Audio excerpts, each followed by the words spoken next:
Madame, Messieurs, nous interrompons le cours normal de nos programmes. Vous le savez, actualité oblige. Au Gabon, le ministre en charge de l'Intérieur vient de faire une déclaration à la suite de celle faite le 13 avril dernier concernant la déclaration des résultats en rapport avec l'élection présidentielle du 12 avril 2025 au Gabon. Et puis, lors de cette déclaration, ce dernier a évoqué les chiffres. Après la compilation finale, disons-le ainsi, des procès-verbaux à l'échelle nationale et même sur le plan international concernant cette élection présidentielle, il ressort que le candidat président, Brice Clotaire Oligui Nguema, remporte finalement cette élection avec un peu plus de 94,85% des suffrages des électeurs sur le territoire national et même à l'international. Avec moi pour décrypter cette actualité, il y a sur ce plateau Théophane Nzamze Biogé, il est porte-parole du candidat Brice Clotaire Oligui Nguema. D'autres analystes politiques vont d'ailleurs nous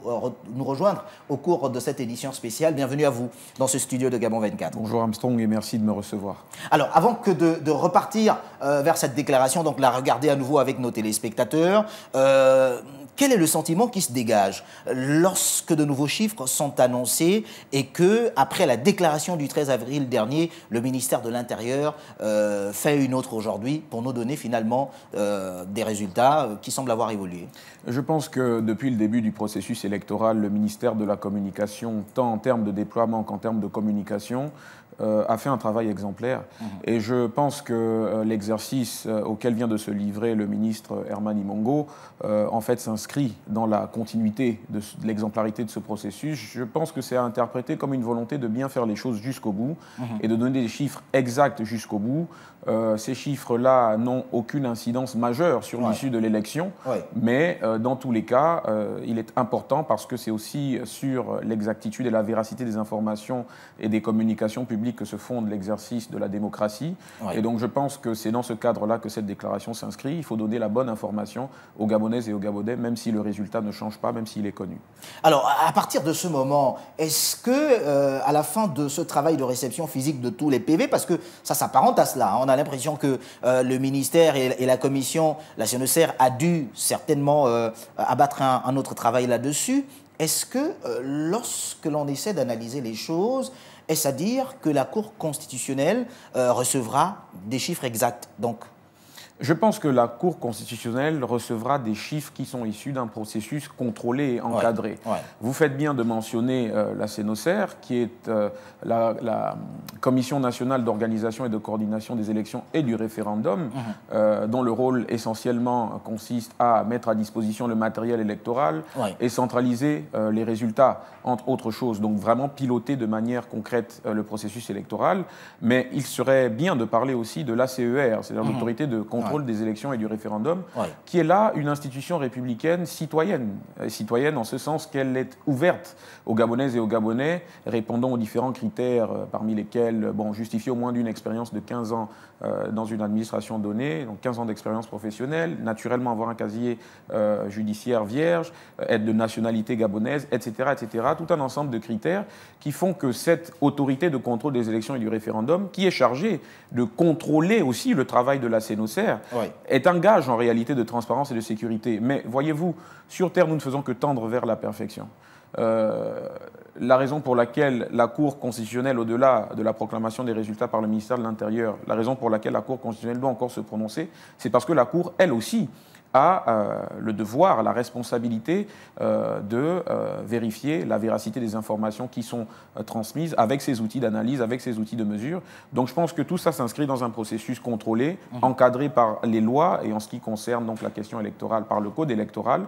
Et je pense que c'est dans l'ordre des choses et il faudra attendre donc que la Cour confirme ou bien revoie. Parce que là aussi, ce n'est pas exclu que la Cour revoie aussi ces chiffres-là. Dans tous les cas, il convient de dire que, en guise de garantie, de transparence, parce qu'on est dans la transparence jusqu'au bout, les urnes restent disponibles, les candidats opposés aux vainqueurs proclamés par les institutions, en l'occurrence pour l'instant le ministère de l'Intérieur, ces candidats-là ont la possibilité, dans un délai, il me semble, de 8 jours, de produire des recours si jamais ils estiment que les résultats communiqués ne sont pas conformes à la réalité. D'accord. D'ailleurs, je nous invite à suivre à nouveau cette déclaration du ministre gabonais en charge de l'Intérieur qui donne ces chiffres après, bien sûr, la compilation physique de ces procès-verbaux. On regarde. Gabon plus étrangers. Inscrits, 916 665. Votants, 642 632. Bulletin blanc ou nul, 22 632. Suffrage exprimé, 620 000. Taux de participation, 70,11%. Ont obtenu Alain-Claude Bilebinze, 19 265, soit 3,11%.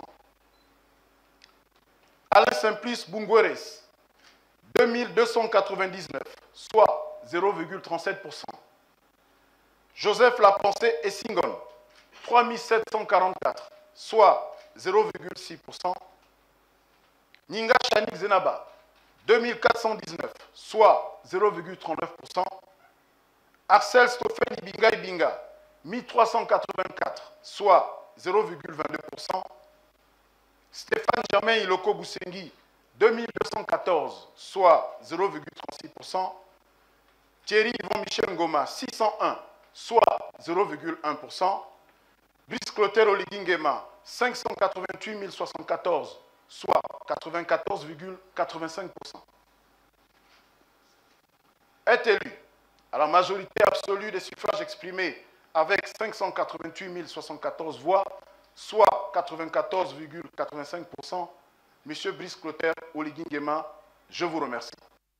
Voilà, lorsque l'on évoque ce chiffre, 94,85% à ce jour, comparativement aux 90,35% d'auparavant, qu'est-ce qui a véritablement changé ?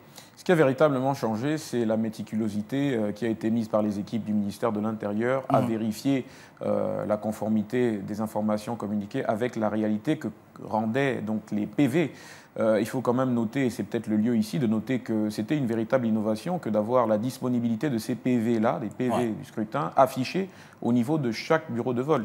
C'est un effort considérable. Il faut quand même noter aussi que nous avons eu plus de 3300 bureaux de vote déployés aussi bien sur le territoire national qu'à l'étranger. Donc ça, c'était une véritable information. Et je le dis pourquoi ? Parce que le PV est un instrument de contrôle aussi. Un instrument de contrôle à l'appréciation des autorités compétentes en matière électorale, mais aussi un instrument de contrôle démocratique pour les populations. Donc ce n'est qu'un élément matériel de plus et qui permet de s'enquérir de la véracité des informations qui sont communiquées. Là, effectivement, on a allé regarder province par province, bureau de vote par bureau de vote. Cette centralisation-là, ce processus de centralisation a permis de dégager ces chiffres. Et aux mauvaises langues ou aux mauvaises volontés qui tenteraient de nuancer la pertinence de ce résultat de 94%, je ne sais pas s'il y a une grande différence entre une victoire à 90% ou une victoire à 94% lorsqu'on voit les scores obtenus par les autres candidats. Il y a quand même 4% de plus. Il y a 4% de plus, mais le deuxième est à 3%, 3,11%. Donc je pense que voilà, le résultat est le même et les éléments d'appréciation et de vérification de ces résultats sont disponibles, il faut encore le rappeler, disponibles, et les autres candidats ont la possibilité de s'enquérir de la véracité de ces éléments-là. Ça ne se fait pas en cachette, ce n'est pas un mystère. Je pense que le ministre Herman Imongo est disponible avec ses équipes pour répondre à toute récrimination ou toute inquiétude portant sur l'exactitude des chiffres communiqués. Je pense que les équipes du ministère se tiennent prêtes. Et d'ailleurs, à ce jour, les autres candidats n'ont pas souhaité, au travers de leur déclaration, déposer des dossiers de recours. On l'a suivi un peu pour beaucoup d'entre eux, tels que le docteur Stéphane Germain Iloko, qui l'a dit, par exemple, le candidat Alain-Claude Bilibinze et tous les autres n'ont pas souhaité déposer de recours, mais qu'est-ce qui a véritablement joué en faveur de Brice Clotaire Oligingema? Est-ce à dire que l'ambition de l'homme affichée au cours de ces 19 derniers mois ont suffi pour que le peuple décide de s'aligner derrière lui? D'abord, sur la question des recours, au-delà même du recours, je pense que la majorité des candidats malheureux à cette élection ont, de manière plus ou moins claire, en fonction des candidats, exprimé leur volonté de contribuer à ce qui se fera pour les 7 prochaines années à la tête du pays. Ils ont affiché leur disponibilité, à l'exception de l'un d'entre eux, mais qui, derrière, n'a pas exprimé le souhait de déposer un recours devant la Cour constitutionnelle. Ça veut donc dire que la transparence qui a été prônée a été en fait une promesse tenue. Si déjà les principaux intéressés opposés au vainqueur proclamé estiment ne pas avoir à déposer de recours, ça veut dire que cette élection et ce processus ont été très crédibles. Maintenant, pour ce qui est de ceux qui auraient pu justifier la victoire écrasante, elle était déjà il y a quelques jours, elle est encore plus aujourd'hui avec ces 4 points supplémentaires. Ce qui aurait pu justifier cette victoire, je pense que c'est toute une combinaison de facteurs. D'abord, Brice Clotaire Oligui Nguema, c'est l'homme du 30 août 2023. C'est-à-dire quelqu'un qui a pris ses responsabilités, qui a décidé de prendre le pays en main pour mettre terme à un régime qui avait plus de 50 ans d'existence et qui avait dominé la sphère et l'horizon politique au Gabon. Et donc je pense que rien que cela, et d'ailleurs vous mieux que nous autres, puisque vous êtes de la presse, vous avez été témoins des scènes de liesse populaire qui ont été enregistrées à Libreville comme à l'intérieur du pays. Donc il partait déjà dans le processus même de la transition avec un statut de quasi-canonisé. Et je pense que derrière cela, les espérances qui ont été suscitées par cette prise de pouvoir inhabituelle et extraordinaire, parce que c'est toujours exceptionnel, un coup de la transition. Justement, les 19 mois qui ont suivi ont été l'occasion pour lui de dire qu'il était sérieux et que ce qu'il avait fait était très sérieux et que cela engageait la nation et que maintenant il fallait faire différemment. Il fallait peut-être être beaucoup plus concret, beaucoup plus proche des préoccupations profondes des Gabonaises et des Gabonais. Et au cours de ces 19 mois, les réalisations n'ont pas manqué. Et les chantiers ouverts n'ont pas manqué aussi. Et ces chantiers, ces réalisations dressent des perspectives devant le peuple gabonais qui a simplement estimé, il me semble, que cet homme-là avait donné tous les gages de son sérieux et de sa capacité à mener le pays vers les destinations que nous espérons. Alors, on a d'ailleurs vu Brice Clotaire Oligui Nguema achever même certains chantiers lancés sous l'Ancien Régime et qui étaient abandonnés, devenus des éléphants, des grands éléphants blancs. C'est ça, et lui-même il a eu à le dire, je ne suis pas un homme d'éléphant blanc, je ne fais pas des éléphants blancs.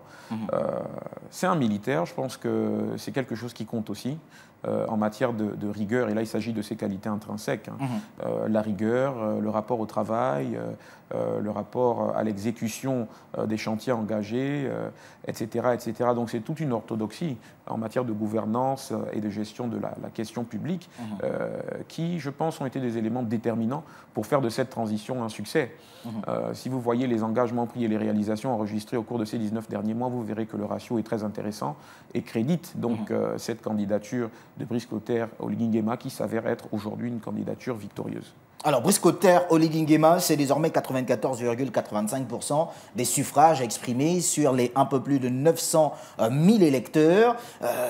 Faisant une autre lecture tout de même à côté de ce résultat, certains de ses détracteurs ou adversaires politiques durant cette campagne et même après l'annonce des résultats par le ministère de l'Intérieur le 13 avril dernier évoquaient le fait que ce serait un mauvais choix, que d'anciens PDGistes ou alors d'anciennes personnalités du régime déchu se retrouvent encore autour de ce dernier et que donc, pour l'avenir, il ne serait pas probable que le Gabon se développe véritablement puisque ce sont les mêmes. On prend les mêmes et on recommence, comme l'ont affirmé certains de ces acteurs politiques. Quelle est la lecture que vous faites de cela? La lecture que j'en fais, c'est qu'un chef doit être un peu différent des gens qu'il dirige. Et ça, c'est le général de Gaulle qui le disait. Et quand je le dis, c'est qu'un chef doit avoir la capacité de passer au-dessus de certaines passions. Vous savez, il y a très peu de place au sommet.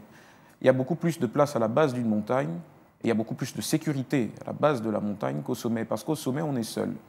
Et l'oxygène est rare.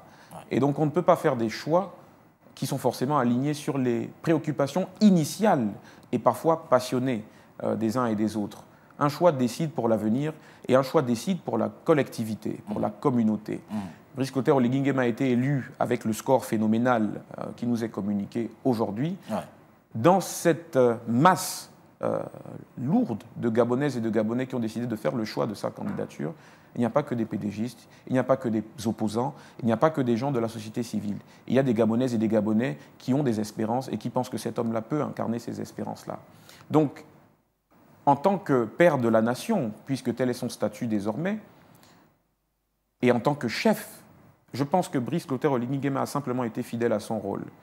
C'est-à-dire le rôle de permettre, même pour les enfants qui ont fauté par le passé, de permettre de faire mieux, et de faire mieux pour le pays. Le chef organise les conditions pour que tous et que chacun ait la possibilité de faire mieux pour le Gabon. Je pense que c'est l'état d'esprit dans lequel il a été depuis le début de la transition, et cela n'a pas forcément été facile. Il vous souviendra que lors du dialogue inclusif d'Angonje, par exemple, il y a eu un certain nombre de compatriotes qui ont exprimé le vœu de voir suspendu le Parti démocratique gabonais sur une période qui allait... Par exemple, 2 ou 3 ans. 3 années. 2 ou 3 années. Ouais. Mais il n'en a été rien parce que, réfléchissons un peu à ce que cela aurait été donné. Cela aurait donné comme image du Gabon lorsque il est clairement affirmé, il a été clairement affirmé par les autorités de la transition et aujourd'hui par le président de la République que nous allions sur de nouveaux rails, vers de nouvelles destinations beaucoup plus lumineuses, vers la démocratie, vers la tolérance, vers la paix et l'unité. C'est un héritage sacré. Je pense que l'homme a beaucoup travaillé auprès d'Omar Bongo, chantre de l'unité nationale. Je pense qu'il ne pouvait pas se départir de cet héritage-là. Et c'est conformément à tous ces éléments-là, je pense, qu'il a su rassembler autour de lui, réunir autour de lui et avoir les résultats qu'il a eus. La transition a été un succès et pourtant la transition a mis à contribution des gens de différents horizons. Ça veut dire qu'on peut faire en sorte que les choses fonctionnent en associant tout le monde. Même avec des personnalités qui auraient été au sein de l'ancien régime. Voilà, mais qui aujourd'hui ont un espace nouveau pour se déployer et surtout une dynamique nouvelle, une autorité nouvelle pour organiser et coordonner les choses. Je pense que c'est le plus important. À la fin de la journée, et c'est peut-être ingrat en ce sens-là la position de chef, parce qu'à la fin de la journée, on est le seul comptable, on est le seul à assumer. Aujourd'hui, moi je vois un peu sur les réseaux sociaux et autres, il y a beaucoup de gens qui estiment avoir contribué à cette victoire. Non, je pense que c'est la victoire de Brice Clotaire Oligui Nguema. Je pense qu'avec une organisation différente, d'ailleurs peu importe l'organisation qui aurait été mise en place, avec son charisme naturel et ses réalisations, il aurait remporté cette élection. Donc il ne faut pas se mentir sur la question. Mais je pense qu'au cours des 19 mois de transition, il a su faire travailler ensemble des gens qui jadis ne s'adressaient même plus la parole parce que, bon, on avait appris à vivre dans un climat antagonisant et qui exacerbait un certain nombre de passions. Et je pense que l'un de ses grands mérites aussi, et c'est un des éléments contributifs à la victoire, à la consacration qui est vécue aujourd'hui, c'est qu'il a su faire transcender tout le monde autour de lui pour dépasser ses oppositions, ces antagonismes-là et faire en sorte que les résultats de la transition soient ceux qu'ils sont. Et au cours des 7 prochaines années, on verra bien ce que ça donnera, mais dans tous les cas, à titre personnel, je suis confiant. Alors, au stade où on en est-ce à dire que finalement, pour ces résultats, évoluant dans ce débat, finalement, la suite est donnée à la Cour constitutionnelle? C'est ça, la Cour constitutionnelle... De façon officielle. C'est ça, la Cour constitutionnelle devra apprécier ces informations qui lui sont communiquées et puis va sanctionner l'issue et la clôture du processus électoral en confirmant, je pense qu'on s'achemine vers une confirmation de ces résultats, mais bon, on laisse la Cour qui est souveraine se prononcer sur la question. Une fois que cela sera fait, il ne restera plus qu'à investir Brice Clotaire Oligui Nguema en tant que 5e président de la République gabonaise et premier président de la 5e République. Alors, je nous invite à regarder à nouveau cette déclaration du ministère de l'Intérieur concernant la dernière compilation des procès-verbaux qui s'est faite par justement l'organisme en charge des élections au Gabon, puisque vous nous prenez à l'instant pour que vous ayez la possibilité, vous qui nous suivez également, d'où que vous soyez, de comprendre. De quoi s'agit-il? On parle justement de cette déclaration. On regarde. À tout de suite. Gabon plus étrangers. Inscrits, 916 665. Votants, 642 632. Bulletins blancs ou nuls, 22 632. Suffrages exprimés, 620 000. Taux de participation, 70,11%. Ont obtenu Alain-Claude Bilebinze, 19 265, soit 3,11%. Alain Simplice Bungueres, 2299, soit 0,37%. Joseph Lapensé Essingon, 3744, soit 0,6%. Ninga Chanik Zenaba, 2419, soit 0,39%. Axel Stoffel Ibinga Ibinga, 1384, soit 0,22%. Stéphane Germain Iloko Boussengi, 2214, soit 0,36%. Thierry Yvon Michel Ngoma, 601, soit 0,1%. Brice Clotaire Oligingema, 588 074, soit 94,85%. Est élu à la majorité absolue des suffrages exprimés avec 588 074 voix, soit 94,85%. Monsieur Brice Clotaire Oligingema, je vous remercie. Théophane Nzamze Biogé, je rappelle que vous êtes porte-parole du candidat Brice Clotaire Oligingema pour cette élection présidentielle qui s'est achevée il y a moins d'une semaine. Alors, revenons un tout petit peu sur ces chiffres. Lorsque l'on évoque ceux d'un autre candidat, prenons comme ça, Alain-Claude Bilibinze, il se retrouve désormais avec 3,11%, comparativement aux résultats antérieurs. Il y a donc une évolution. C'est ça, et justement, ça renforce ce que l'on disait précédemment, c'est-à-dire que c'est vraiment un travail d'exactitude et de minutie. Alain-Claude Bilibinze était à 3,2%, 0,2%, il me semble, et là, il passe à 3,11%. C'est environ 19 000 électeurs, donc ça augmente pour tout le monde, en fin de compte, et pas que pour le candidat déclaré vainqueur. Donc je pense que c'est un gage de ce que on tient vraiment à l'exactitude et qu'il n'y a pas de parti pris. Et une fois encore, la répétition ne serait pas abusive. Les éléments pour vérifier sont disponibles. Sont disponibles auprès du ministère de l'Intérieur. Donc oui, c'est un travail de minutie, c'est un travail d'exactitude pour, là encore, donner la bonne information aux Gabonaises et aux Gabonais. Alors, vous me permettrez d'aborder quand même cette question. 94,85% désormais pour Brice Clotaire Oligingema. À côté de cela, il y a que désormais le paysage politique gabonais va devoir être réorganisé. Avec Alain-Claude Bilibinze qui arrive à la seconde position pour ce scrutin. C'est ça, il va être réorganisé, mais je crois voir où vous voulez en venir. Vous aurez compris la question, il y aura naturellement une opposition qui va se mettre en place, qui va se structurer. Il y a eu des divergences exprimées par rapport au projet de société proposé par Brice Clotaire Oligingema, même si certaines de ces divergences ne portaient pas forcément sur le projet de société, mais bref. Donc il y a une opposition qui va se structurer. Cette opposition se structurera de même que la nouvelle majorité, la nouvelle et future majorité se structurera elle aussi. Mais ces deux blocs vont se structurer au terme des consultations qui nous attendent aussi. Nous avons des élections législatives en perspective. Ces élections législatives-là vont décider de la composition et du poids de la future majorité au sein du Parlement, tout comme il en sera de même pour la future opposition.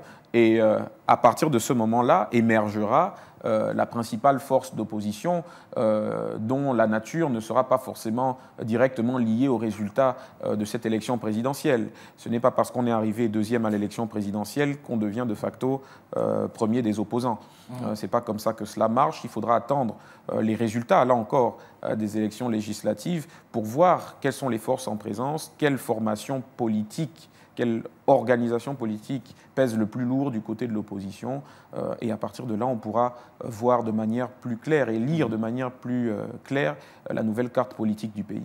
D'accord, 94,85%. Je le réitère pour que les Gabonais qui nous prennent à l'instant comprennent. C'est important. Pour la victoire de Brice Clotaire Oligingema. Mais à côté de cela, il y a que au Gabon, la loi est claire sur la possibilité de remboursement de la caution électorale. Qu'en est-il véritablement? Il y a des spéculations autour de cette question, mais malheureusement, de nombreux Gabonais ne sont jusqu'à ce jour souvent pas fixés sur cette question. On a d'ailleurs vu une des candidates à cette élection présidentielle faire une déclaration à ce propos, souhaiter peut-être... voilà. Et qu'a-t-elle dit? Souhaiter un remboursement. Un remboursement. Je pense que, sans risque de me tromper et sans courir le risque de dire des bêtises sur votre plateau, je pense que cela dépend aussi des résultats. C'est la logique, en tout cas, que ce soit au Gabon ou ailleurs. Mais moi, je commencerai déjà par saluer le mérite. Parce que vous savez, une organisation comme celle avec laquelle on va à une élection présidentielle, c'est quand même quelque chose d'important, c'est quelque chose de sérieux. Il faut saluer le mérite de ces compatriotes-là qui ont su s'acquitter de cette exigence et donc présenter un dossier complet au niveau des institutions compétentes en matière électorale. Donc c'est un mérite que d'avoir déjà pu réunir ces sommes-là, qui ne sont pas forcément, qui ne viennent pas forcément des candidats eux-mêmes. J'écoutais l'autre jour l'un d'entre eux, en l'occurrence le docteur Germain Iloko, pour ne pas le citer, qui disait que bon, il y avait aussi des solidarités, l'expression d'une certaine solidarité pour réunir ces fonds-là. Et je pense que lorsqu'on a envie de diriger le pays, c'est quand même important que de pouvoir déjà s'organiser à cette échelle-là, de pouvoir mobiliser autour de sa candidature avant même que de la déposer. Et je pense que ça a été le cas pour certains d'entre eux. Donc maintenant, pour ce qui est des remboursements, bon, on verra ce que les institutions compétentes diront. Dans le schéma actuel, en tenant compte de la nouvelle constitution, quel est l'avenir à donner au Gabon du point de vue de sa gestion? Brice Clotaire Oligui Nguema est élu, désormais on le sait. Oui, on attend les résultats, la décision finale de la Cour constitutionnelle, mais je pense qu'elle ne changera pas grand-chose. Mais qu'à cela ne tienne, quelle sera la configuration actuelle du pays? Il y a eu des critiques à ce propos. Brice Clotaire Oligui Nguema a fait une constitution taillée sur mesure pour diriger à lui seul le pays désormais. Il ne voudrait plus rendre compte à l'Assemblée nationale, ainsi de suite. Un régime présidentiel. Tout a été dit. Qu'est-ce que l'on peut comprendre aujourd'hui de la suite à donner à la gestion du pays? Certaines de ces critiques ont été cristallisées par, entre autres points, par la suppression du poste de Premier ministre, par exemple. Parmi d'autres exemples, mais c'est un exemple qui a fait couler beaucoup d'encre et de salive. Et alors que certains y voient un renforcement de la superpuissance supposée du président de la République, moi je pense qu'il s'agit là pour le président de la République d'endosser un peu plus de responsabilités. Vous savez, la culture politique au Gabon, et il y a des premiers ministres qui ont écrit sur la question. Pendant très longtemps, les premiers ministres, et parfois même les ministres, n'ont été que les fusibles du chef de l'État, qui voyaient là des occasions de se dédouaner d'un certain nombre de situations. Et c'est en ce sens que les ministres, et les premiers ministres notamment, ont été des fusibles. Et bien là, on a un président de la République qui, au terme de la révision constitutionnelle qui s'est faite dans un cadre transparent, au terme d'un processus tout aussi transparent qui a commencé avec le dialogue d'Angondjé, on a un président qui décide d'assumer pleinement ses responsabilités et d'être face aux Gabonais. Les Gabonais ont élu cet homme, ils ont choisi le projet de société qu'il a présenté, et à partir de ce moment-là, il n'y a aucune raison pour lesquels il se défilerait. Il va assumer le projet de société sur la base duquel il a été élu devant les Gabonais, sans intermédiaire, de manière directe, en se positionnant lui-même comme un fusible à la disposition des Gabonaises et des Gabonais qui sont son seul juge. Donc le président de la République a engrangé un certain nombre de responsabilités de manière à pouvoir mettre en œuvre au niveau de la présidence de la République sa politique et de manière à pouvoir l'assumer lui-même pleinement. Maintenant, l'Assemblée nationale, pour ne parler que d'elle, n'a pas été dépouillée, n'a pas été dépossédée de ses prérogatives. Elle aura des prérogatives importantes pour encadrer l'activité du nouveau pouvoir exécutif dans sa composition actuelle. Et quand je dis actuelle, c'est celle donc qui est fixée et déterminée par la nouvelle loi fondamentale, donc la Constitution. Donc je pense que les choses vont, dans l'exercice, s'équilibrer et les spéculations qui ont cours aujourd'hui, je pense, vont tomber très rapidement lorsqu'on verra d'abord, et peut-être serait-il bon d'attendre d'abord de voir la composition de cette future Assemblée nationale et après du Sénat, et ainsi de suite. Donc voir comment tout cela va se mettre en musique, va se mettre en branle. Les constitutions, de toutes les façons, ne sont jamais parfaites. Une constitution n'est jamais l'horizon indépassable de la pensée politique. Il y a des constitutions différentes dans d'autres pays qui fonctionnent moins bien.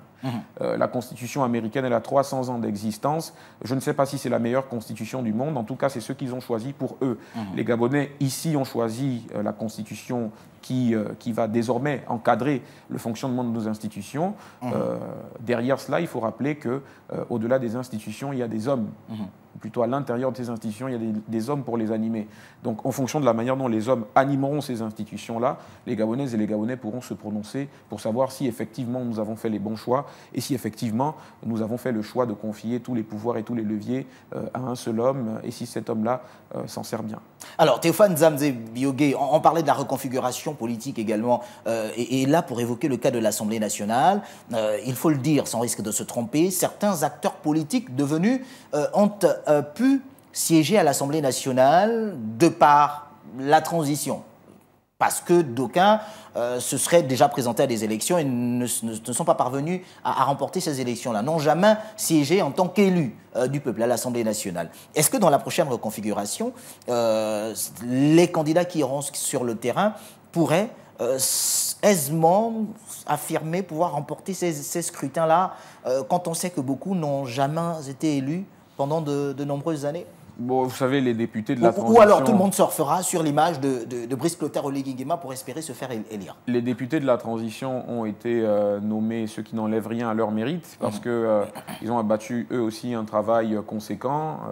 Et puisqu'on est dans le temps électoral, la loi numéro 001/2025 du 19 janvier 2025, donc code électoral, c'est quand même aussi le fruit de leur travail. Donc ça n'enlève rien à leur mérite, mais dans tous les cas, je pense que la pression, et vous faites bien de poser la question, la pression est forte parce que, ayant été nommé, il faudra désormais aller ferrailler avec des adversaires sur le terrain. C'est une autre réalité que celle du terrain politique, du terrain électoral. Donc je pense que le poids pèse sur leurs épaules, les attentes sont grandes. Il faudra aller confirmer, pour ceux qui le souhaiteront, parce qu'il n'est pas dit que tous souhaiteront conserver leur siège de député. Et d'ailleurs, certains qui ont été nommés n'avaient jamais par le passé affiché des prétentions quelconques dans le champ politique, parce que même au niveau de la représentation nationale, on a tenu à des équilibres qui mettaient à contribution non seulement des politiciens, même si je n'aime pas beaucoup ce terme, mais des gens qui venaient du monde de la culture, du monde de la communication, du monde syndical, etc., pour s'assurer que la représentation nationale porte bien son nom. La représentation nationale, c'est-à-dire représentative de toutes les sensibilités, de tous les profils qui sont disponibles et qui peuvent contribuer donc à l'essor du pays. Donc oui, il y a une pression, je pense, pour les députés de la transition, pour ceux qui le souhaiteront, d'aller confirmer, d'aller reconquérir, ou plutôt conquérir en l'occurrence, puisqu'ils ont été nommés, d'aller conquérir leur siège, d'aller faire l'expérience de la bataille politique sur le terrain. Mais au-delà des députés de la transition, il y a tous ceux qui, d'abord, ont été galvanisés par cette victoire de Brice Clotaire Oligui Nguema en ce qui nous concerne, et qui voudront peut-être faire le choix de l'accompagner aussi au sein de l'hémicycle de l'Assemblée nationale. Donc là déjà, avec ces deux blocs, vous avez de la compétitivité qui est à prévoir, et la compétitivité sera très très forte. Je parie et j'espère simplement que le taux de participation à ce scrutin-là, qui est tout aussi décisif, sera aussi important que les 70, un peu plus de 70% de taux de participation de la présidentielle. Je pense qu'il y a une grosse évolution aussi à faire au niveau des mentalités. Il ne faut pas qu'on se résume simplement à être une démocratie de l'élection. Une démocratie de la présidentielle et qui s'arrête à la présidentielle. D'abord, toutes celles et tous ceux qui ont fait le choix de Brice Clotaire Oligui Nguema ont choisi le travail. Ils ont fait le choix du travail, ils ont fait le choix de l'engagement. Pour certains, cet engagement-là se traduira par la conquête de postes électifs. Mais dans ces positions-là, il faudra se rappeler qu'il faut désormais travailler mieux que par le passé, plus que par le passé, pour développer le pays. Le Gabon a beaucoup de retard, il faudra travailler. Donc il faudra aller sur le terrain, il faudra parler à nos compatriotes, il faudra les convaincre, parce que, naturellement, Brice Clotaire Oligui Nguema aura besoin d'une belle majorité pour lui permettre de déployer son projet de société de la meilleure des manières et le plus tôt possible. Merci à vous, Théophane Nzamze-Biogé. Je rappelle que vous êtes porte-parole du candidat Brice Clotaire Oligui Nguema. Vous l'avez été d'ailleurs durant cette campagne électorale. Nous allons observer une petite transition et derrière avoir, pourquoi pas, d'avis d'autres invités qui ont accepté de nous rejoindre pour décrypter ensemble cette déclaration du ministère de l'Intérieur sur la fin du travail de réception physique de tous les procès-verbaux en rapport avec la dernière élection présidentielle du 12 avril 2025 au Gabon. A tout de suite.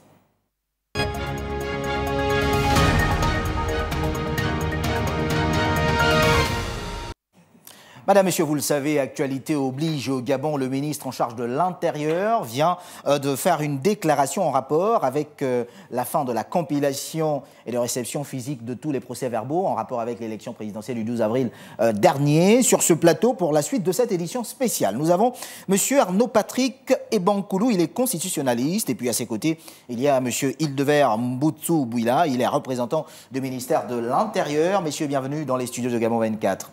Alors, allons dans le vif du sujet. La fin de cette compilation de procès-verbaux, l'on s'interroge, vous qui représentez le ministère de l'Intérieur, il y a eu une première déclaration en date du 13 avril et aujourd'hui, finalement, c'est la dernière, on le comprend très bien, mais pourquoi ?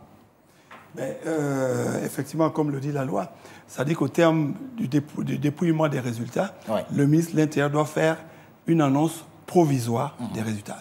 Aucun délai n'est fixé par rapport au texte. Donc le ministère de l'Intérieur, à partir de nos démembrements provinciaux, donc les gouverneurs qui ont fait la compilation sur le plan local des données, nous ont transmis ces données-là et il était justement de bonne honneur pour le ministre de l'Intérieur déjà de faire une annonce provisoire de ces résultats. D'accord. Alors, vous avez suivi aujourd'hui le passage du ministre de l'Intérieur à la télévision pour repréciser un certain nombre d'éléments concernant ces résultats. Effectivement, dès l'annonce des résultats qui ont été faits au lendemain du scrutin, donc le 13 avril 2025, nous avons procédé à un rapatriement de l'ensemble des procès-verbaux sur l'ensemble du territoire national et à l'étranger. D'accord. La compilation ou la centralisation de ces données nous ont permis justement de faire une revérification des données, puisqu'il avait été constaté sur la base des suffrages exprimés un gap de 4,82% des résultats. Donc, le retour physique, parce que la première annonce a été faite sur la base des informations qui ont été transmises par les gouverneurs. Donc, cette compilation physique des procès-verbaux nous ont permis de faire une dernière revérification des résultats pour nous-mêmes déjà comprendre pourquoi il y avait ce gap. Et nous avons compris le principe, c'est qu'il était important pour nous de faire cette comparaison des suffrages exprimés avec ceux des suffrages des candidats. Ce qui nous a permis de faire un réajustement des données. Et il vous souviendra que lors de la nuit électorale, je suppose que vous avez suivi cette émission, on avait fait une annonce justement qui était une annonce évolutive des données. Nous sommes arrivés justement à cette fin et le ministère de l'Intérieur effectivement a fait sa déclaration. Donc pour le ministère de l'Intérieur, étant donné que nous avons fait cette dernière vérification, que nous avons finalement réajusté l'annonce provisoire, l'ensemble de ces procès-verbaux sont transmis à la Cour constitutionnelle. D'accord. Donc, ce qui va marquer justement la fin des opérations pour le ministère de l'Intérieur en ce qui concerne les élections. Alors, vous le disiez il y a quelques instants, est-ce à dire qu'après la fermeture des bureaux de vote, le décompte des voix, justement, le ministère de l'Intérieur n'est pas obligé d'obéir à un temps bien précis? Ce n'est pas fixé par la loi, le temps. D'accord. Et je dis encore, on parle d'annonce. D'accord, ouais. Et on ajoute provisoire. Annonce provisoire. Le ministère a fait une annonce provisoire. Et nous avons refait, et c'est tout à fait dans le cadre de notre organisation, lors de la réception de l'ensemble du PV de manière physique, nous avons commis des équipes qui ont refait une vérification procès verbal par procès verbal pour nous assurer que les résultats sont bien conformes avant de les transmettre à la Cour constitutionnelle. Ça a dû être un travail fastidieux quand même. Si vous dites procès verbal par procès verbal, pour les 9 provinces du pays, mais en même temps sur le plan international aussi. C'est ce qui se fait toujours. Après une élection, c'est ce qui se fait toujours. Donc c'est un travail pour lequel nous sommes aguerris. Et là, effectivement, vous voyez le temps qui est passé entre le 13 aujourd'hui, je pense que nous sommes le 18. Oui, le 18. Voilà, 5 jours. C'est largement suffisant justement pour faire un checking justement de tous les procès-verbaux d'une manière physique. D'accord. Et là, il y a une évolution dans les chiffres. Par exemple, Brice Clotaire Oligui-Nguema de 90% à 94. Donc 4% en plus. Vous avez le candidat Alain-Claude Biliwinze, par exemple, 3,02% à 3,11% aujourd'hui. Vous qui êtes constitutionnaliste, comment analyser la démarche ? Alors, je pense que la démarche du ministère de l'Intérieur est fondée en droit. L'annonce des résultats sur la base des dispositions de la loi organique portant code électoral.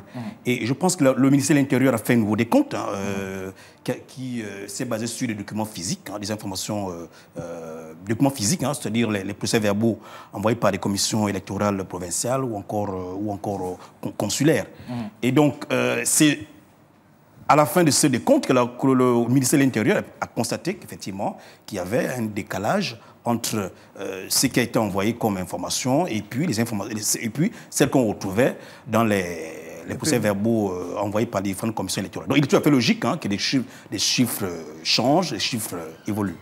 Alors, s'il est tout à fait logique que les chiffres changent et évoluent, il y a tout de même qu'à côté de cela, l'évolution de ces chiffres ne permettent pas à certains candidats, par exemple, de se faire rembourser leur caution. Que dit la loi à ce sujet, vous qui êtes constitutionnaliste? Je vous pose la question à tous les deux. À tous les deux, oui. Ouais. Je vous ai répondu. Si vous avez remarqué l'évolution, parce que c'est une analyse que vous avez dû faire, il n'y a pas véritablement de changement par rapport à l'annonce des premiers résultats.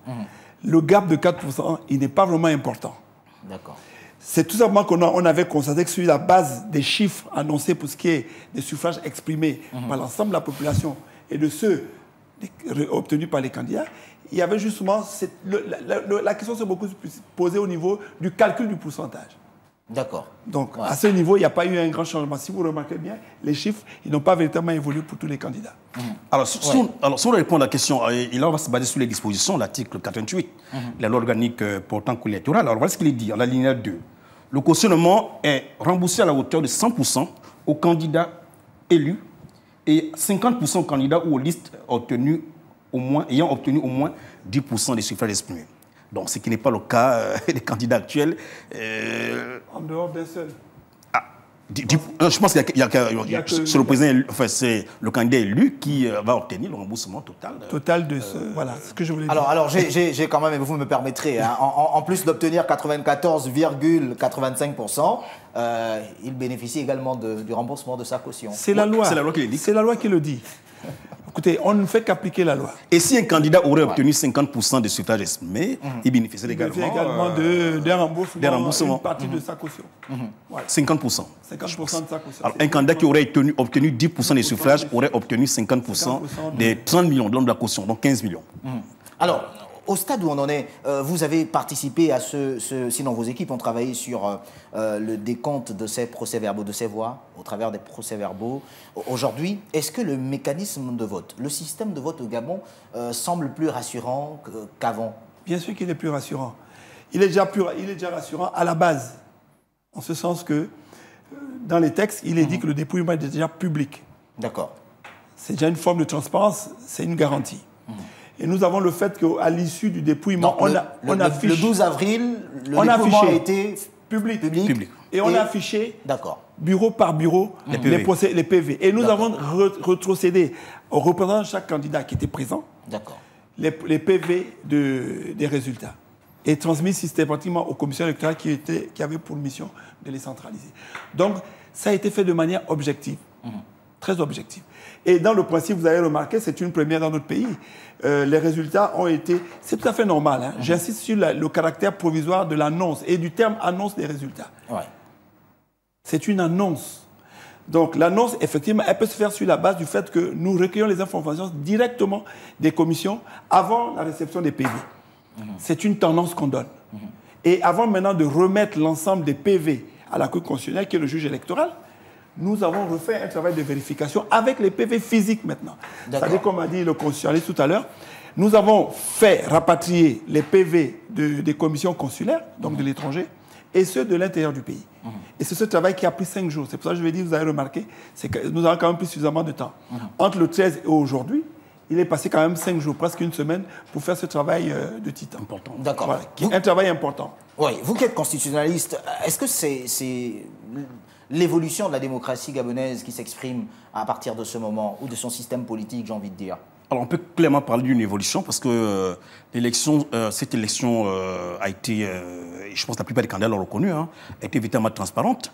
Le code électoral a été amélioré, vraiment véritablement toiletté dans l'optique d'obtenir des résultats qui soient transparent, qu'il soit sincère et qui indique clairement ce qui s'est réellement passé lors le jour du vote. Donc je pense que c'est la démocratie gabonaise qui en gagne. Je ne vous pose pas la question sur le choix de Brice Clotaire Oligui Nguema parce que ça, ce sont les électeurs qui l'ont choisi, ce sont les Gabonais. Vous représentez le ministère de l'Intérieur. Il n'y a que pour cette élection présidentielle qui s'achève, que prévoit finalement la loi? Oui, vous le dites, les données vont être directement transmises à la Cour constitutionnelle, oui, mais pour faire quoi concrètement? Que dit la loi? Quels sont les délais dont dispose aujourd'hui la Cour constitutionnelle? Non, nous transmettons... La Cour ou bien le ministère? La Cour constitutionnelle, désormais. Parce que le ministère, c'est sans délai. Ouais. Voilà. C'est sans délai. C'est sans délai. Comme je l'ai dit tout à l'heure au début, c'est sans délai. Aucun délai n'est posé dans le code électoral. Tout simplement, peut-être expliquer le process encore. C'est de dire que ça, c'est la fin du travail du ministère de l'Intérieur aujourd'hui. Lorsqu'on remet l'ensemble des PV à la Cour constitutionnelle. Je vous l'ai dit tout à l'heure, c'est le juge électoral. La Cour va réceptionner à son tour les PV, faire certainement son analyse, et puis attendre les éventuels recours s'il y en a. D'accord. D'où je posais la question pour le constitutionnaliste. Que prévoit la loi à ce niveau-là? D'accord, la Cour va recevoir les PV aujourd'hui. Repartons au niveau du ministère. Le ministère transmet les PV à la Cour sans délai. En tout cas, le code électoral ne prévoit aucun délai. Ensuite, dès lors que la Cour va recevoir tous les documents, les informations qui ont été documents transmis par le ministère de l'Intérieur, la Cour aura 15 jours pour se prononcer. Elle aura 15 jours pour se prononcer. Mais il y a quand même des détails qu'il faut quand même déjà reconnaître. C'est que le candidat, tout électeur, tout parti politique, ou encore tout représentant légal de l'ACR, par exemple, qui aimerait peut-être contester le processus électoral, le déroulement des opérations électorales, dispose de 8 jours. 8 jours à partir de l'annonce provisoire des résultats par le ministère de l'Intérieur. Donc, c'est-à-dire depuis samedi dernier. Je crois que le délai prendra fin demain. Il prend fin demain. Et voilà. Et donc, s'il y a eu des saisines, la Cour aura 15 jours déjà pour entendre les probables contestataires et aura 15 jours pour rendre son verdict. Alors là je m'interroge tout de même. À partir de l'annonce des résultats provisoires. Du 13. À partir du 13. Ça veut dire que bien qu'il y ait une déclaration qui soit finale aujourd'hui en ce qui concerne le ministère de l'Intérieur, mais ce délai tenait compte du 13. Du 13. Voilà. La déclaration aujourd'hui du ministre n'est qu'une déclaration de réajustement. Voilà. Simplement. De réajustement des données. Et en tout cas, dès du 13, je pense au 21, ça fait 8 jours. C'est 8 jours. Les candidats, les électeurs, les partis politiques, tout le monde, tout représentant du gouvernement. Ceux qui estiment qu'ils peuvent faire un recours auprès de... peuvent saisir la Cour constitutionnelle pour contester les résultats ou encore le déroulement même de l'élection présidentielle. Mais je pense que ce qu'il dit est de taille, parce qu'il faut le préciser. Les délais de 8 jours courent depuis le 13 avril. C'est très important de le préciser. Donc, si on fait un calcul juste, aujourd'hui, je pense que nous sommes le 18, je pense que nous avons déjà épuisé plus de 5 jours. Oui. Plus de 5 jours. Oui. Donc, ils ont sensiblement 2 jours pour pouvoir se prononcer. Et que la Cour, à son tour, 15 jours. 15 dispose de 15 jours pour rendre sa décision. Alors, pour la Cour constitutionnelle, c'est à partir du moment que au moment où elle reçoit les PV, tous les documents fournis par le ministère de l'Intérieur. En fait, le ministère de l'Intérieur, son travail finira probablement aujourd'hui. Peut-être c'est aujourd'hui que le ministère va transmettre, probablement que le ministère va transmettre des documents et autres informations à la Cour aujourd'hui. Et donc, la Cour aura, à partir du délai de réception des documents, des PV, etc., d'un délai de 15 jours pour se prononcer. En fait, du moins pour proclamer les résultats définitifs, après avoir vidé probablement le contentieux. Voilà. D'accord. Et qui détermine, après ce moment, la date de prestation de serment, par exemple? Alors, en tout cas, il y a un vide juridique à ce niveau. Je pense que la Constitution, la loi organique ne donne pas des détails clairs à ce niveau. Je crois que dès lors que les résultats vont être proclamés par la Cour constitutionnelle, le résultat définitif proclamé par la Cour constitutionnelle, les autorités en place vont se préparer pour... Voilà. Je pense que nous allons essayer d'évoluer étape par étape. Vos questions sont la bienvenue. C'est justement de dire qu'aujourd'hui, il faut que la population le comprenne. Le ministère de l'Intérieur a fini sa part du travail en ce qui concerne les élections. Nous retrocédons l'ensemble des PV qui nous ont permis d'organiser le scrutin à la Cour constitutionnelle. La Cour constitutionnelle a suffisamment de temps, donc les 15 jours, pour vider des éventuels contentieux. Sur la caisse de prestations, je pense qu'attendons tout simplement la proclamation des résultats définitifs et à ce moment, nous allons être fixés sur les délais en ce qui concerne la prestation de serment du futur président de la République. D'accord. Alors, je voulais revenir sur le délai de prestation de serment. Et là, je veux m'en tenir aux dispositions de l'article 44 de la nouvelle Constitution. la Constitution du 19 décembre 2024. Alors voilà ce qu'il dit, le mandat du président de la République débute le jour de sa prestation de serment, qui a lieu dans les 8 jours ouvrés après la proclamation des résultats par la Cour constitutionnelle. Donc, voilà, c'est après que la Cour ait proclamé les résultats des élections présidentielles, 8 jours. Dans un délai de 8 jours. Voilà, effectivement, la prestation de serment doit avoir lieu. D'accord. Alors, évoluons un peu dans ce débat. Oui, le ministère de l'Intérieur vient de... Finir son travail. Finir son travail. Alors, on sait que nous sommes en année électorale. C'est clairement dit. On sort de cette transition.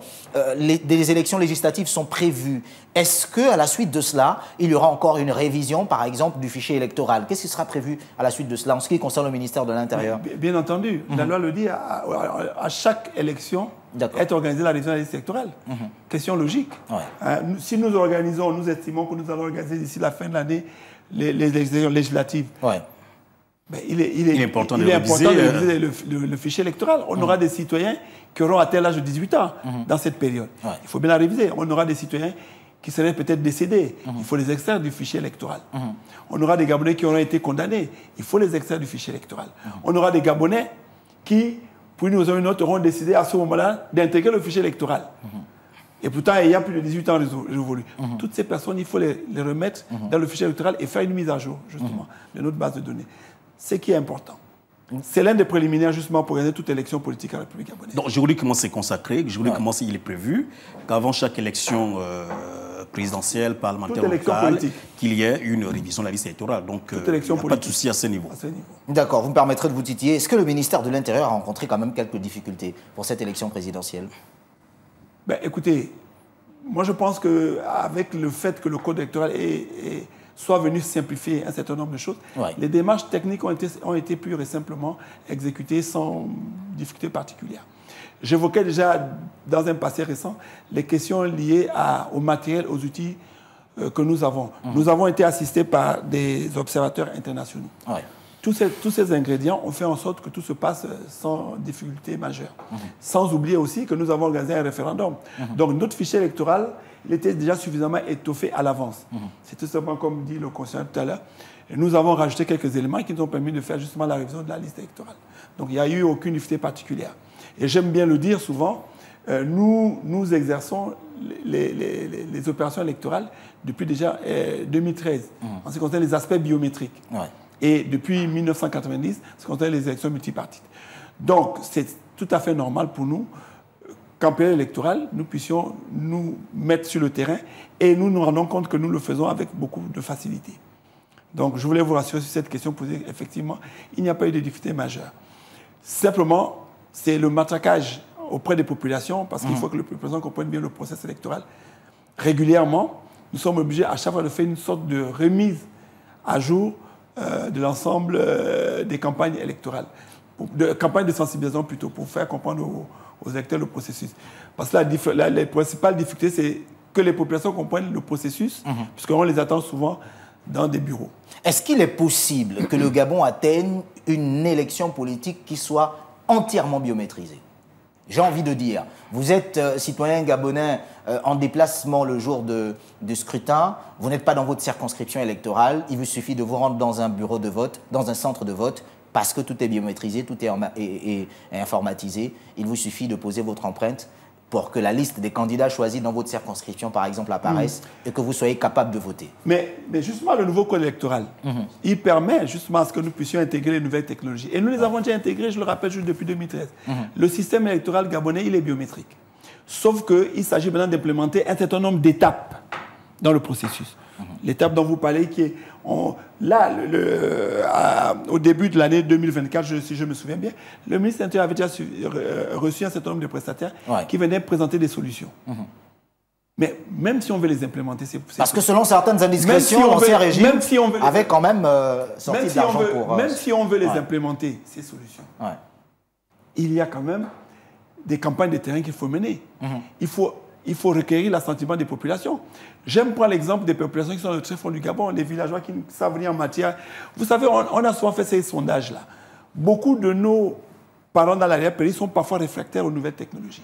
Vous allez dire à un Gabonais qui est dans l'arrière-pays, qui n'utilise même pas Internet sur son téléphone, que pour voter la prochaine fois, tu mets seulement ton doigt à un endroit et puis ton vote va passer.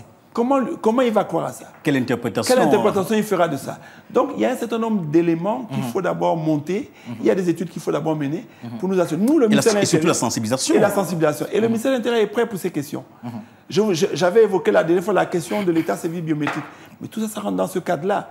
Nous avons déjà démarré l'automatisation, justement, du transfert des électeurs, de la mise à jour d'un certain nombre d'électeurs.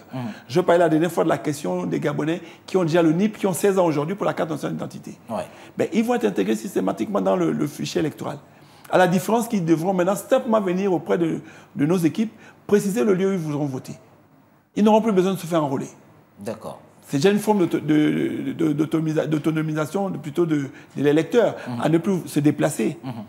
Il y a ces aspects déjà qui sont déjà développés. Tout ce qu'on a à faire, comme on dit là, c'est de faire multiplier les campagnes de sensibilisation, faire comprendre aux Gabonais, pour éviter justement les suspicions. Ouais.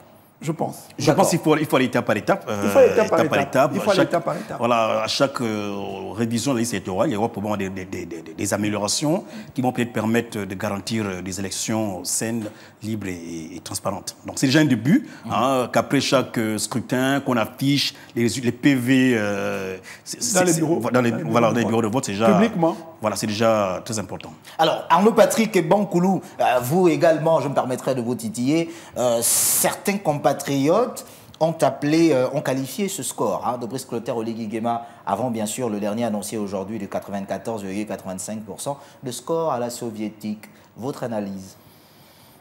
Moi, je pense que c'est la démocratie qui s'est exprimée. Sauf s'il y en a qui prouvent qu'il y a eu des cas de fraude, il y en a qui prouvent qu'il y a eu des cas de bourrage des urnes. Mais si on s'en tient aux résultats qui ont été annoncés, et si on s'en tient un peu à une certaine culture, parce qu'on s'est habitué chez nous. Moi, je vois depuis 2005. Et j'ai constaté depuis 2005 qu'à chaque élection présidentielle, il y avait soit à la veille de l'élection, deux ou trois jours avant l'élection, alors chacun achetait une voiture, ceci, cela, des provisions. À chaque élection présidentielle, il y en a qui voyageaient, tout le monde partait de Libreville. On a quand même constaté, on n'a pas connu des mouvements de contestation, on n'a pas connu de coupures d'Internet. Donc, je crois que... Voilà, pas de fermeture de frontières. Et par contre, en revanche, on a constaté qu'il y a eu des manifestations de réjouissance, des personnes qui apparemment étaient heureuses de l'issue des élections. Alors maintenant, ceux qui estiment que le score ne reflète pas les résultats des urnes, mais qui le démontrent, qui le prouvent. Voilà, je crois que ce sont les citoyens gabonais qui se sont prononcés. C'est la démocratie qui s'est exprimée. Voilà. Merci à vous d'avoir accepté notre invitation. Je vous laisse quand même un mot de la fin, à vous qui représentez le ministère de l'Intérieur. Aujourd'hui, les Gabonais peuvent donc être rassurés de ce que le système électoral, le code électoral en lui-même permette une véritable démocratisation du Gabon. Tout à fait. Le système électoral aujourd'hui est un système fiable. Ouais. La démonstration vient d'être faite avec l'organisation dernière du scrutin présidentiel et avec les résultats. Et avec le process qui a été un processus transparent. Je l'ai dit aussi la dernière fois, lorsqu'on dresse un PV des résultats, qu'on l'affiche dans un bureau de vote, même le ministre de l'Intérieur n'a pas l'information. C'est le citoyen qui a le premier l'information. C'est plus que démocratique. C'est plus que démocratique. Le citoyen, depuis sa base, a l'information. Le ministre attend la compilation des résultats. Mais le citoyen a déjà les résultats. C'est une innovation. C'est très important que les populations le comprennent. Donc, je vais terminer en disant tout simplement que oui, c'est un système fiable. Nous avons parlé de nouvelles technologies. Nous sommes en train de nous atteler justement à essayer de faire en sorte que le principe qui fait en sorte que nous puissions utiliser de manière globale les aspects techniques, ben nous sommes à l'étude pour cette question. Et nous estimons que le processus électoral est un processus continu. Il n'y a pas un modèle, quel que soit le pays, ou un modèle parfait. Donc, c'est un modèle pour lequel nous essayons d'apporter des améliorations progressivement. Et au stade actuel, c'est un système fiable. D'accord. Je vais terminer par... Arnaud Patrick et Bankoulou, vous êtes constitutionnaliste, place désormais à la Cour constitutionnelle. Place désormais à la Cour constitutionnelle, et je pense qu'elle a 15 jours pour se prononcer. Et dans les 15 jours, on espère qu'on aura une décision définitive et l'annonce des résultats définitifs et qui vont ouvrir la prestation de serment du nouveau chef de l'État. Merci à vous d'avoir accepté notre invitation pour cette deuxième partie d'émission. Je rappelle qu'en première partie, nous étions en compagnie de Théophane Zamzé-Biyogué. Il est porte-parole du candidat Brice Clotaire Oligui Nguema. Et puis, en deuxième partie, Arnaud Patrick Eban-Koulou, constitutionnaliste. Monsieur Hildevert Moutsou-Bouila, il est représentant du ministère de l'Intérieur. Merci à vous également qui nous avez regardés. Nous vous laissons en compagnie, bien sûr, de cette déclaration du ministre gabonais en charge de l'Intérieur, donnant les résultats finaux, donc compilés par le ministère de l'Intérieur, 94,85%. Pour Brice Clotaire Oligui Nguema, je ne vous rappellerai pas les 3,11% du candidat Alain-Claude Bilibinze, mais bon, qu'à cela ne tienne, n'oubliez pas, l'actualité se poursuit sur Gabon 24. Au revoir. Gabon plus étrangers. Inscrits, 916 665. Votants, 642 632. Bulletins blancs ou nuls, 22 632. Suffrages exprimés, 620 000. Taux de participation, 70,11%. Ont obtenu Alain-Claude Bilibinze, 19 265, soit 3,11%. Alain Simplice Bungueres, 2299, soit 0,37%. Joseph Lapensée Essingon, 3744, soit 0,6%. Ninga Chanik Zenaba, 2419, soit 0,39%. Axel Stoffel Ibinga Ibinga, 1384, soit 0,22%. Stéphane Germain Iloko Boussengi, 2214, soit 0,36%. Thierry Yvon Michel Ngoma, 601, soit 0,1%. Brice Clotaire Oligui Nguema, 588 074, soit 94,85%. Est élu à la majorité absolue des suffrages exprimés avec 588 074 voix, soit 94,85%. Monsieur Brice Clotaire Oligui Nguema, je vous remercie.